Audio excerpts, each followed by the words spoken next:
E aí, pessoal, tudo bom com vocês? Leonardo Costa, Fisioterapia Aplicada. Existem colegas com dúvida quando vão avaliar um paciente que tem um arco das pernas mais afastado, é um varismo, poderia ser o contrário, poderia ser um valgismo, e a dúvida é sobre a parte postural e se essa parte postural pode ou não ter alguma interferência das dores que o paciente sente no joelho. Lembrando que o fisioterapeuta já fez toda a avaliação da coluna lombar como um todo, se o plexo lombar ele tem toda a função dele liberada, não tem nenhum tipo de interferência ou alguma hérnia insidiosa.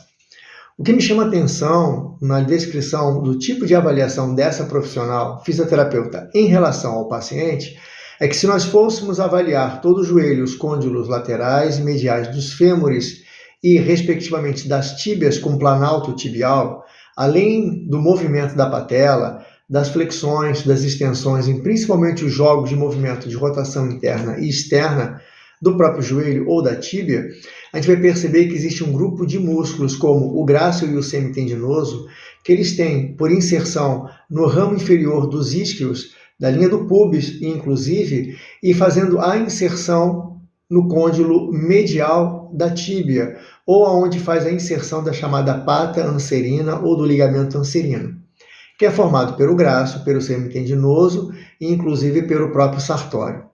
A ideia desse movimento, quando nós vamos preparar o paciente para alguns movimentos de flexão, de extensão e verificar se realmente ele tem um desconforto naquela região, às vezes essa musculatura ela tem uma tensão, mas não fica em evidência. Então, quando nós palpamos a região onde temos o ramo do isquio e do púbis mais baixo, inclusive, onde tem a inserção desses músculos na tuberosidade isquiática, e nós vamos fazendo o trajeto, respeitando o trajeto deles para a pata anserina, ou seja, a região medial da tíbia, onde nós estamos abaixo da linha do côndilo da própria tíbia e nós temos a interlinha do joelho, essa dor ela pode ser refletiva ou refletir para o entorno de toda a articulação. E aí a gente vai achar que é também o joelho. Só que para isso a importância se faz por quê? Para que nós possamos entender o que o paciente está falando, procurarmos escutar, interpretar e, ao mesmo tempo, não fazermos qualquer tipo de avaliação simplesmente porque ele sente uma dor no joelho sem vermos alguns outros elementos em volta.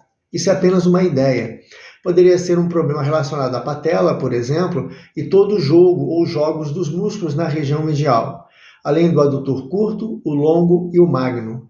Existe o pectíneo, existe inclusive a função do próprio grácil ali naquela região em que ele vai fazer movimentos com rotação interna e estabilização.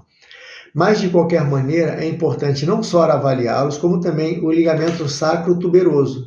Esse, por sua vez, ele impede que haja uma queda, uma nutação da pelve, inclusive, fazendo com que os músculos naquela região onde nós temos o ilíaco, o isquio e o púbis, e que vão formar o teto ou o labro da região do quadril, eles têm toda a sua movimentação muito específica.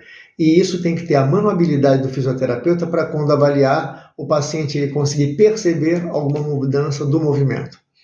Se gostaram desse tema e vídeo, deixem um like de vocês e compartilhem o nosso conteúdo nas demais redes sociais. Um forte abraço, até o próximo vídeo.